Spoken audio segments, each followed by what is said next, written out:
आज movie stripe ले आई है 2018 में रिलीज्ड टूनिसिया की सबसे पहले बनी एक साइकोलॉजिकल हॉरर मूवी IMDb 6.1।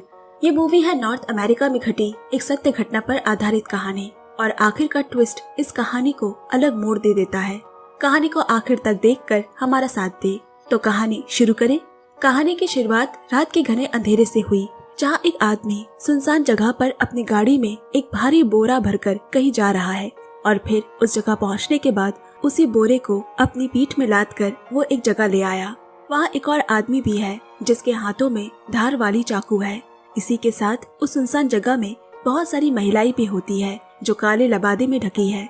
आसपास बहुत सारे छोटे छोटे आग जले हुए हैं। अब एक आदमी गड्ढा खोद रहा है और दूसरी तरफ उस बोरे से निकाला जाता है 7-8 साल के एक बच्चे को जो बेहोशी हालत में है। इसके बाद उस बच्चे का सर एक पत्थर के ऊपर रखा गया और उसकी आंख को खोलकर देखा गया, जिसके एक आंख के अंदर काला तिल होता है। और वो देख आदमी बोल उठा, बच्चे की आंख में चाबी है। ये सुनने के बाद ही उस बच्चे के गले को धीरे धीरे काटते हैं। तुरंत बुर्खा लगाए एक महिला आकर उस खून से सने पत्थर को पानी से धोने के बाद उस छोटे छोटे जगह पर जल रहे आग को बुझाकर वहाँ से चली गई। इस पूरे दृश्य को देखकर अंदाजा लगा सकते हैं कि ये कोई साधारण क्रिया नहीं, बल्कि एक छोटे बच्चे की बलि देकर अपने तंत्र साधना या काला जादू साधना को पूरा कर रहे होंगे। इसके बाद हम 3 दोस्तों को देखते हैं, जिसमें 2 लड़कों का नाम बिलाल और वलीद है और लड़की का नाम यास्मीन। ये तीनों अपने यूनिवर्सिटी के फाइनल ईयर में है और जर्नलिज्म के स्टूडेंट्स हैं। क्लास में प्रोफेसर ने सभी फाइनल स्टूडेंट्स को एक इन्वेस्टिगेशन प्रोजेक्ट करने को दिया।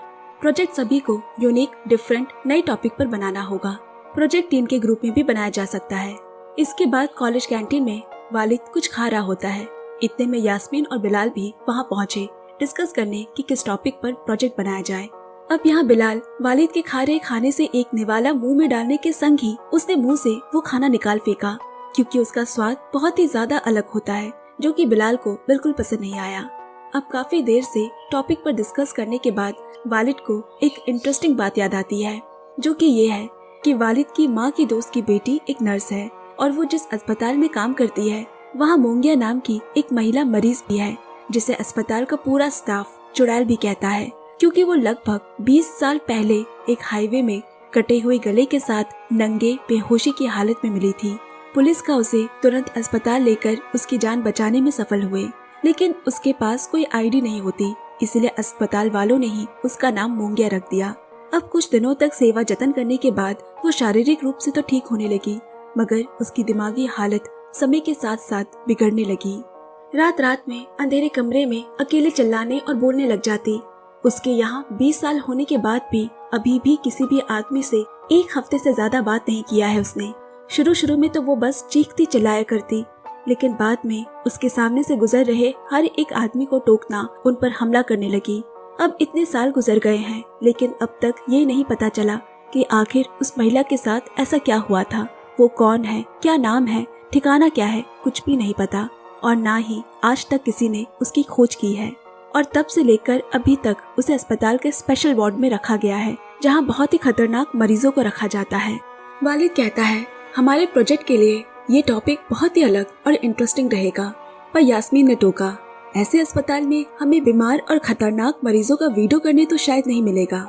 जिस पर वालिद बोला, उसकी फिक्र मत करो, मैं कुछ जुगाड़ लगाता हूँ। तो अब तक तीनों ने अपना टॉपिक तो चुन लिया, अब बाकी रह गया उस पागल मोंगिया का इंटरव्यू लेना। अब हमें यास्मीन के निजी जिंदगी के बारे में पता चला। वो बचपन से ही रात को सोते वक्त एक ही डरावना सपना देखा करती है। सपने में वो काला बुर्खा पहने कुछ महिलाओं को देखा करती, जिस वजह से अक्सर उसकी नींद टूट जाती। यास्मीन की जिंदगी में कोई अपना कहा जाए तो एकमात्र उसके दादाजी बशीर है। अति धार्मिक होने की वजह से घड़ी घड़ी वो यास्मीन को मस्जिद बाबा के पास दिखाने ले जाते। एक दिन यास्मीन के सपने और ज्यादा डरावने होने की वजह से वो उसे बाबा के पास ले आए, लेकिन यास्मीन इन सभी को नहीं मानती, उसे ये बेकार लगता है।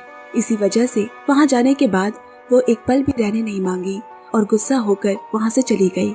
अब बाबा ने दादाजी से, तुमने अब तक उसे कुछ नहीं बताया? भारी शक से उनसे सवाल पूछा। दादाजी ने भी नामे सर हिलाया। आखिर क्या है छुपे ऐसे अनकहे राज, ये जानना बेहद ही दिलचस्प होगा। अब दूसरे दिन तीनों दोस्त मोंगिया का इंटरव्यू लेने अस्पताल पहुँचे। सबसे पहले अस्पताल के हेड डॉक्टर का इंटरव्यू लिया गया। पहले पहले तो डॉक्टर भी हंसी खुशी इंटरव्यू दे रहे थे, लेकिन फिर बाद में जब यास्मीन ने और सवाल पूछते पूछते मोंगिया के बारे में पूछा तो डॉक्टर बोला, यहाँ कोई भी मोंगिया नाम की मरीज नहीं है। यास्मीन का फिर भी मोंगिया को लेकर ज्यादा सवाल करने पर डॉक्टर कुछ नहीं कहता और गलतफहमी हुई है कहकर उन्हें वहाँ से भेज दिया। अब वालिद वही काम करती अपनी एक नर्स दोस्त से मदद मांगता है और उसे कुछ पैसे देकर मोंगिया के साथ मीटिंग भी फिक्स करता है, मगर उन्हें अभी रात तक का इंतजार करना होगा क्योंकि रात में वहाँ ज्यादा कोई आदमी नहीं रहता और उसी मौके में आप लोग इंटरव्यू ले सकते हो, नर्स ने बताया। रात होने में कुछ ही देर बाकी है, इसलिए तीनों अब पास ही के एक लाइब्रेरी में जाकर मोंगिया के बारे में थोड़ी और जानकारी लेने जाते हैं। लेकिन वहाँ यास्मीन के साथ एक बहुत ही भयानक घटना घटी। एक आदमी न जाने कहां से आकर उस पर हमला करता है। वो डर के मारे चीखने लगी।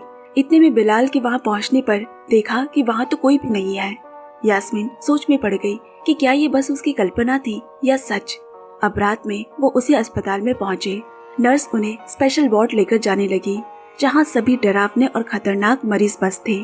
और फिर देखा कि मोंगिया को एक छोटे से कमरे में हथकड़ी लगाए सभी से अलग अकेले में रखा गया है। मोंगिया का इंटरव्यू लेने बिलाल और यास्मीन अंदर गए और वालिद बाहर इंतजार में और नजर रख रहा होता है। यास्मीन मोंगिया से सवाल करती है, मगर मोंगिया कोई जवाब न देकर बस यास्मीन को घूरे जा रही है। अब यास्मीन मोंगिया को एक नक्शा दिखाकर, क्या आप हमें यहाँ उस लोकेशन के बारे में बता सकती है जहाँ 20 साल पहले आपके साथ बुरी घटना घटी थी? ये पूछते ही मोंगिया ने यास्मीन का हाथ पकड़ उसके कान के पास जाकर कहा, वो तुम थी, और उसके हाथ को इतनी जोरों से खरोचने लगी कि यास्मीन जोर से चिल्ला पड़ी। तभी बाहर बैठा वालिद मोंगिया को एक लात मारकर यास्मीन और बिलाल को लेकर बाहर भागा। अब सभी यास्मीन के घर पर इकट्ठा हुए हैं जहां दादाजी उसके घाव में मरहम पट्टी कर रहे हैं। यास्मीन ने यहाँ झूठ कहा कि ये घाव वालिद की बिल्ली ने किया है, मगर दादाजी उसकी कई बातों पर यकीन तो नहीं करते। उन्हें लग रहा है कि यास्मीन कुछ तो छुपा रही है। बिलाल और वालिद अपने घर चले गए, मगर घर जाने से पहले वालिद उसे वही नक्शा देता है। यास्मीन के उसी नक्शे को गौर से देखने पर वो एक जगह एक छोटा निशान देखती है जो शायद अस्पताल में मोंगिया ने ही लगाया हो, जिसके बाद उसने बाकी दोनों दोस्तों को भी फोन कर उस जगह के बारे में बताया। अब अगले दिन इसी जगह की तलाश में तीनों घर से निकलते हैं। कुछ देर बाद वो उस जगह के हाईवे वाले रास्ते तक तो पहुंच गए, लेकिन उसके आगे का रास्ता उन्हें नहीं पता। वहाँ रुककर वो सभी इधर उधर देखने लगे। कुछ देर बाद वालिद ने कहा, शायद हमें जंगल के रास्ते से जाना होगा और नक्शा भी यही दिखा रहा है, लेकिन जंगल काफी घना होता है। फिर भी तीनों जंगल के बीच से आगे बढ़ने लगे। काफी दूर अंदर की ओर चले जाने के बाद भी उन्हें आसपास कुछ नजर नहीं आ रहा सिवाय जंगल के। ठीक उसी वक्त बिलाल थोड़ा पीछे रुका और अपना कैमरा निकालकर तस्वीरें खींचने लगा। फिर उसने वालिद और यास्मीन को धीरे से बुलाया। असल में वहाँ एक छोटी बच्ची होती है जो पीछे की ओर मुड़कर कुछ खा रही है। यास्मीन धीरे से उसके करीब जाने की कोशिश करती है और तभी उस बच्ची ने एक नजर पीछे मुड़कर देखा। इतना भयानक दृश्य, उस बच्ची के मुंह में ताजा खून लगा है जो कि कच्चा ही एक कौवा खा रही होती है। फिर उस बच्ची ने उनकी ओर देख मुस्कुराई और वहाँ से दौड़कर भागती है। यास्मीन भी उसके पीछे दौड़ने लगी। इधर वालिद और बिलाल भी उसे दौड़ता देख वो भी यास्मीन के पीछे दौड़ते हैं। उसका पीछा करते करते वो एक गांव आ पहुँचे जो कि बाकी गांव से बड़ा ही अलग और अजीब होता है, साथ ही सुनसान भी। हर घर के आगे मांस टांग कर सुखाया हुआ है और आसपास बस महिला ही होती है जो कुछ ना बोल रही है, बस तीनों को घूरे जा रही है। इधर ये तीनों भी उन्हें यूं देख आश्चर्य होते हैं क्योंकि उनका बर्ताव कुछ अजीब सा था।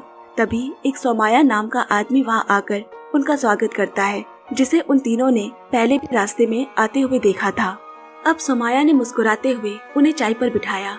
आप लोग यहाँ इतने घने जंगलों में बसे गांव में किस काम से आए हैं? उसने पूछा। यास्मीन उसे सारी बात बताती है कि वो 20 साल पहले मोंगिया के साथ हुई घटना की इन्वेस्टिगेशन करने आए हैं। पर आदमी बोला, वो तो बहुत ही पुरानी बात है, खैर मुझे इसके बारे में कुछ नहीं पता। अब बात करते करते वो आदमी उन्हें अपने घर डिनर पर इनवाइट करते हुए बोला, आज मैं आप लोगों के लिए स्पेशल मांस बना रहा हूँ, जरूर आइएगा। दूसरी तरफ यास्मीन के दादाजी उसके कमरे में बैठे हैं जहाँ वो मोंगिया से जुड़े काफी सारे कटिंग्स डॉक्यूमेंट्स देखते हैं। सारे डॉक्यूमेंट्स देखकर वो काफी घबरा गए और तुरंत यास्मीन को कॉल लगाया, लेकिन गांव में नेटवर्क इशू होने की वजह से यास्मीन को कॉल नहीं लगता। अब यहाँ रात में सभी डिनर के लिए रेडी हो रहे हैं, लेकिन मांस के अलावा वहाँ खाने में और कुछ नहीं होता। ऊपर से आए मेहमानों को पहले न देकर मांस देखते ही घर की महिलाएं और सभी ऐसे टूट पड़े मानो काफी समय से भूखे हो। वालिद ने भी खाना शुरू किया और उसे वो काफी लाजवाब भी लगा, पर यहाँ पता नहीं क्यों यास्मीन और बिलाल खा ही नहीं पाते और बस खाने का नाटक करते हैं। वहाँ वही छोटी बच्ची भी होती है जिसका नाम राव्या है और वो उसी आदमी के भैया की बेटी है। रात ज्यादा हो जाने की वजह से यास्मीन अपने दोस्तों से अब घर चलने को कहती है, पर सुमाया ने कहा कि इस वक्त जंगल सुरक्षित नहीं है, जंगली जानवर का खतरा है, रात यहीं रुककर कल सुबह चले जाना। पर यास्मीन अभी जाना चाहती है क्योंकि इस बारे में उसने अपने दादाजी को कुछ भी नहीं बताया था और ना ही फोन में कोई नेटवर्क है। आज रात उन्हें वही गुजारनी पड़ी क्योंकि रात में यास्मीन ठीक से देख नहीं पाती और बिलाल रात में गाड़ी नहीं चला पाता। ऊपर से वालिद भी अपना चश्मा घर छोड़ आया है। मन ना होने पर भी मजबूरी में उन्हें आज वहीं रुकना होगा। सुमाया ने गेस्ट रूम खोल दिया। इसके बाद भोर में ही निकल जाना है, इस पर डिस्कस कर वो तीनों सोने चले गए। अचानक रात में यास्मीन की आँख खुली। टॉयलेट कर वापस आने के बाद उसने खिड़की से दूर एक ऐसा दिल दहला देने वाला नजारा देखा जहाँ बहुत सारी महिलाएं बुर्खा में होती है, लेकिन उनके बीच में राव्या भी है जो हंसती खेल रही होती है। डर के मारे चिल्लाकर उसने तुरंत अपने दोस्तों को जगाया। जब उन्होंने खिड़की से बाहर देखा तो वहाँ तो कोई भी नहीं है। जैसे तैसे उन्होंने रात काटी। सुबह हो गई। नेटवर्क की तलाश में यास्मीन एक लड़की से टकराती है जो कि प्रेग्नेंट भी है और देखकर लग रहा है कि वो काफी घबराई हुई है। यास्मीन उससे बात करने की बहुत कोशिश करती है, लेकिन वो एक शब्द नहीं कहती। यास्मीन के सवाल पूछने पर उस लड़के ने आसपास नजर दौड़ाकर यास्मीन के करीब उसके कान में कहा, जितना जल्दी हो यहाँ से भाग जाओ। ठीक तभी वो आदमी वहाँ चला आया और उसे गाली गलौज करते हुए वहाँ से भगा दिया। फिर उसने यास्मीन से इंतजार करने को कहा। वो तब तक उनकी गाड़ी लेकर आता है और इतना कहकर वहाँ से चला गया। ऐसी जगह पर अब बिलाल भी उब चुका था, इसलिए वो सौम्या को गाड़ी में जाता देख उसे रोक कर कहता है, मैं भी जाऊंगा, मगर वो सुनकर भी अनसुना कर वहाँ से चला गया। अब बिलाल को गुस्सा आ गया, इसलिए वो भी उसकी गाड़ी का पीछा करता है। जहाँ कुछ देर पहुँचने के बाद वो सौम्या को एक आदमी से बोरा में रखा कोई सामान खरीदते हुए देखा। उस बोरे में खून ही खून लगा हुआ है। शायद किसी जानवर का मांस होगा, क्योंकि उन्हें मांस खाना बेहद पसंद है। कुछ देर तक वो उन्हें फॉलो करते हुए आगे बढ़ रहा होता है।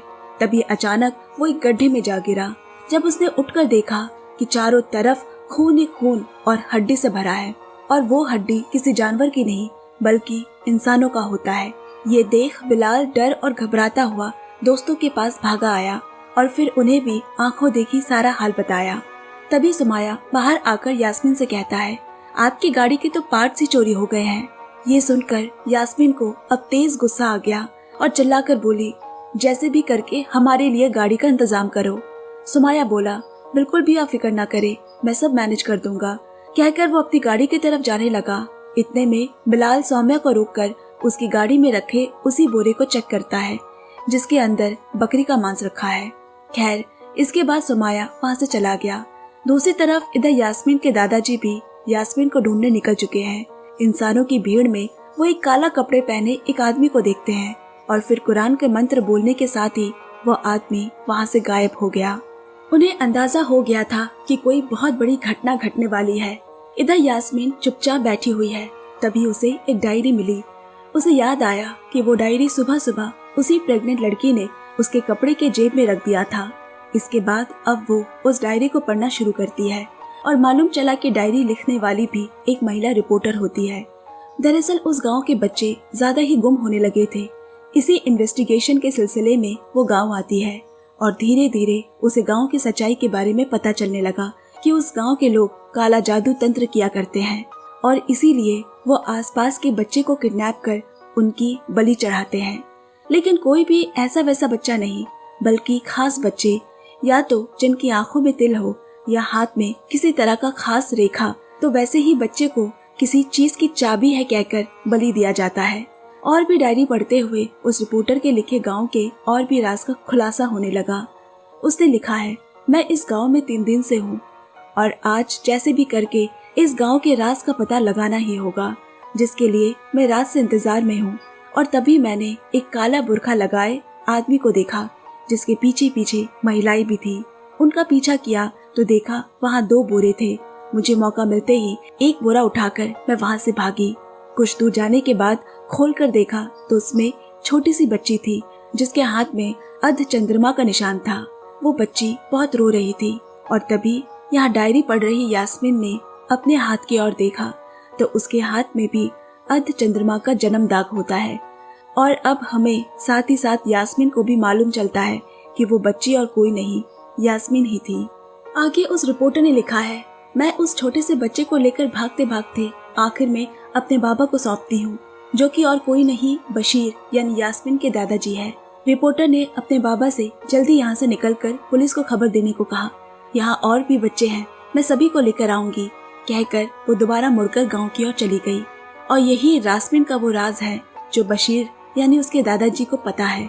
अब यहाँ अब तक उस रिपोर्टर की सच्चाई के बारे में पूरा गांव जान चुका है। वो अपने कमरे में जाकर जल्दी जल्दी डायरी लिखती है, लेकिन इसके आगे वो कुछ और लिखती, गांव के लोग उसे लेने आ पहुँचे, इसलिए डायरी में उसके बाद से और कुछ भी नहीं लिखा है। इसके बाद यास्मीन डायरी के पीछे कुछ तस्वीरें देखती है जिसमें और कोई नहीं बल्कि वही पागल मरीज मोंगिया है। 20 साल पहले उसने ही यास्मीन की जान बचाई थी, तभी तो उसने यास्मीन के हाथों में वो दाग देखकर कहा था वो तुम ही हो। और उन्हीं तस्वीरों में वो मोंगिया के साथ उस छोटी बच्ची राव्या को भी देखती है। हैरान कर देने वाली बात है कि ये छोटी बच्ची 20 साल बाद भी वैसी की वैसी होती है। मोंगिया ने उसी तस्वीर के पीछे राव्या के बारे में भी लिखा होता है। 1920 की तस्वीर में भी मैंने राव्या को इतना ही देखा था और इसके बाद 1995 में भी राव्या उतनी ही उम्र की दिखी और अभी भी वो ऐसी ही है।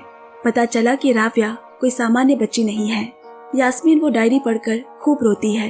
तभी बिलाल उसे बाहर बुलाता है। बाहर काफी शोर शराबा सुनकर यास्मीन ने बाहर जाकर देखा कि सामने वाले घर में उसी प्रेग्नेंट लड़की की डिलीवरी हो रही है और उसी घर के बाहर राव्या अजीब तरह से देखते हुए बैठी हुई है। कुछ देर बाद बच्चा पैदा हुआ और पैदा होने के संग ही संग उसे राव्या के हाथों में थमा दिया गया। वो उस बच्चे को लेकर एक घर की ओर भागी। यास्मीन ने उसका पीछा किया तो देखा राव्या ने उस बच्चे को एक कमरे के सामने फेंक दिया जहाँ और भी बच्चे और इंसानों की हड्डियाँ होती है। इसके बाद उसी कमरे से एक भयानक आदमी बाहर निकलकर उस बच्ची को चबा चबा कर खाने लगा। ये देख यास्मीन वीडियो बनाने लगी, लेकिन दुर्भाग्यवश वीडियो बनाते समय उसके फोन में मैसेज आने की आवाज आई, जिसे सुनकर राव्या ने पीछे मुड़कर देखा। यास्मीन वहाँ से भागते हुए एक और कमरे में जा पहुँची जिसमें से बहुत बदबू आ रही होती है। यहाँ राव्या यास्मीन को ना देख आगे बढ़ गई। इसके बाद यास्मीन ने अपने फोन का लाइट ऑन करके देखा कि वहाँ ढेर सारा मांस पकाया जा रहा है और कुछ मांस कपड़े से ढके होते हैं। जब उसने कपड़ा हटाकर देखा तो वहाँ इंसानों के अंग रखे हुए हैं और अब जाकर पता चला कि वहाँ के लोग इंसानों का मांस खाते हैं, इसीलिए यास्मीन को उसका स्वाद पसंद नहीं आया था। ये सब देखने के बाद वो दौड़कर बिलाल से मिलती है और आतंक घबराहट में वो बिलाल से अभी इसी वक्त यहाँ से निकलने को कहा। तभी दरवाजे पर किसी के खटखटाने की आवाज आई। बिलाल को लगा कि शायद वलीद आया होगा, लेकिन वो तो रवाया थी जो हंसते हुए बिलाल का पेट काटकर वहाँ से भाग जाती है और बिलाल वही छटपटाता हुआ मारा गया। इसके बाद कुछ महिला आकर उसकी लाश को खींचते हुए ले गई। ये सब देख बेचारी यास्मीन चिल्ला चिल्ला कर रोने लगी। तभी उसके दादाजी वहाँ आ पहुँचे और कुरान के मंत्र उच्चारण करने लगे, जिसे सुनकर वहाँ की सभी महिलाएं भागने लगी। अब दादाजी यास्मीन को लेकर जंगल के रास्ते जा रहे होते हैं। वही जंगल के रास्ते में वलीद ने यास्मीन को बुलाया, जो खून से लथपथ जमीन पर पड़ा है। दादाजी ने यास्मीन को आगे बढ़ने को कहा और खुद वालिद की मदद करने गए। यास्मीन भी भागने लगी, लेकिन तभी वो अपने दादाजी के चिल्लाने की आवाज सुन पीछे मुड़ी तो एकदम ही दंग रह गई। वालिद ने उसके दादाजी को मार डाला और अब वो उसे मारने उसकी तरफ बढ़ रहा है। यास्मीन का दिमाग पूरी तरह से सुन पड़ गया। चिल्लाते वक्त उसके गले से आवाज नहीं निकल रही और फिर किसी ने उसके सर के पीछे मारकर उसे बेहोश कर दिया। अब देखते हैं कि यास्मीन को बांध कर रखा गया है, जहाँ एक महिला उसके हाथ को देखकर ये वही चाबी है। इसके बाद अंधेरे कमरे से एक भयानक आदमी कहे या दानव बाहर निकला और यास्मीन पर हमला करता है और साथ ही साथ पूरा स्क्रीन काला हो गया। इसके बाद उस गांव की असली तस्वीरें दिखाई जाती है। उस गांव का नाम ही दाचरा होता है, जिसके नाम पर ही इस मूवी का नाम रखा गया है और इसी के साथ मूवी भी यही समाप्त होती है। असल में कहानी का बड़ा ट्विस्ट वालिद ही होता है, जो कि उसी गांव से है। इसी वजह से उसके खाने का स्वाद कॉलेज समय से ही अलग था और उसने जानबूझकर ही इस टॉपिक को चुना। और मोंगिया से इंटरव्यू के समय भी वो इसी वजह से बाहर होता है, क्योंकि वो उसे पहचान जाती और गांव पहुंचकर भी उसी ने उन्हें रुकने को कहा था। क्या पता शायद मैप में भी उसी ने वो निशान बनाकर यास्मीन को दिया हो। और ये सत्य घटना पर बनी कहानी है नॉर्थ अमेरिका के दाचरा गांव में, जहां सभी बच्चे को उस दानव को खिलाया जाता। लेकिन ये हैरत की बात है कि वहां इतने लोग कहां से थे। शायद तंत्र सिद्धि पाकर या काला जादू कर हमेशा अमर रहने का राज उन्हें पता हो। हमें क्या पता, कुछ भी हो सकता है। आप भी कमेंट्स करके जरूर शेयर करें। धन्यवाद दोस्तों। इसी के साथ मैं विदाई लेती हूँ। आज की कहानी आपको कैसी लगी? पसंद आए तो लाइक, कमेंट और शेयर करना ना भूले। अगली कहानी में फिर मिलेंगे। तब तक keep supporting friends. Bye bye and take care.